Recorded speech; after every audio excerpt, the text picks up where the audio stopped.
So with a dumbbell snatch, we want to think about our pulling from the floor, our pulling setup. What are we looking for? We're looking for the toes pointing forward, feet about hips width, and we're going to set the dumbbell in between for this movement. Now, whether you like to put the dumbbell across, so side to side, or straight on, totally up to you. I prefer to put it straight on for the most part, because I like to grab from the side and come straight up as opposed to kind of grabbing out in front. So any way you want to do it, totally fine. It's not going to affect the movement one way or another. What we're looking for with this, and I'll show you from the side, is a good setup. So to get the dumbbell from the floor up, we want to make sure weight's on the heels, our butt's down, our chest is up, okay?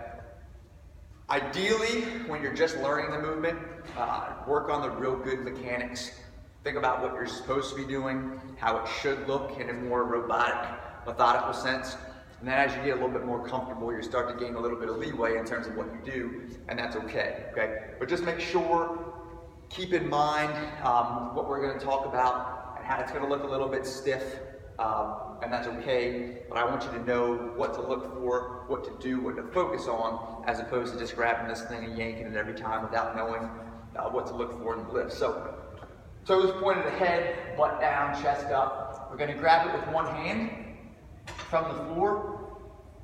To get up, we use the legs, okay? So we're using the legs to generate momentum from the floor. We don't want to just yank this thing with a bad back, ideally, okay? Back is rounded, there's no tension in the shoulder. I'm just sort of pulling this. If you think about pulling anything heavy off the floor with a bad setup, could throw your back out. We don't want that.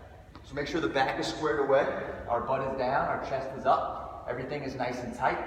Stand to the hips using the leg first, and then we swing overhead. To come back down, just retrace the steps.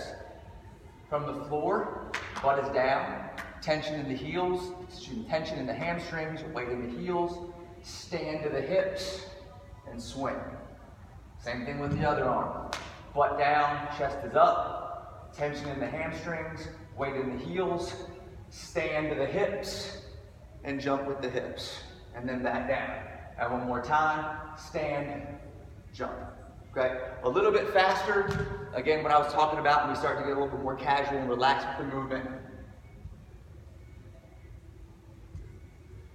Just making sure that every time I'm bending and squatting as opposed to leaning. Don't want to be leaning. Just touch the head of the dumbbell, use the legs, jump it up. Alternate, use the legs, jump it up. Easy enough. Keep the dumbbell close. Make sure we're using legs to generate power and momentum, and then hips to take it from there.